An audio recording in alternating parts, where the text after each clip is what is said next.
ভোটের ১ বছর আগে থেকে কে কটা মন্দির আর কে কটা মসজিদ করলো এই লড়াই অনির্বাণ কোথাও মানে পশ্চিমবঙ্গে ছিল না, দেশের অন্য প্রান্তে ছিল, অন্য দেশে থাকতে পারে। মন্দির বনাম মসজিদ, এই যে বনামটা আমি আবারও আপনাকে বলছি, কেউ মন্দির বানাতে চান বানাতে পারেন না, কেউ মসজিদ একসঙ্গে ঝাঁপালে বনামই হবে, আর কি হবে।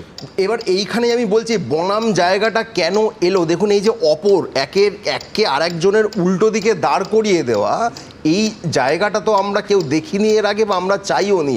এটা শুরুটা কোথা থেকে হচ্ছে দেখুন, আপনি যদি খুঁজতে চান এর শিকড় কিন্তু আপনি সেই ফিরে যেতে হবে 92 সালে 6ই ডিসেম্বরে, যে একটি 500 বছর পুরনো ঐতিহাসিক সৌধ, যেটি একটি মসজিদ, সেটাকে গুড়িয়ে দেওয়ার মাধ্যমে যে বিষ, যে রাজনীতিতে যে বিষ ঢোকানো শুরু হয়, তার প্রভাব আজ শুধু বাংলা কেন গোটা ভারতবর্ষ জুড়ে আমরা দেখতে পাচ্ছি। এবং একইভাবে সেই বিষকে, তাহলে তুমি মানছো যে এই প্রতিযোগিতামূলক সাম্প্রদায়িকতা, মন্দির মসজিদ দুপক্ষে তৈরি, এটাও বিষ, এবং 93 এর সেই বিষ 2025-এ এসে এরকম মানে বিষবৃক্ষের চেহারা নিয়েছে।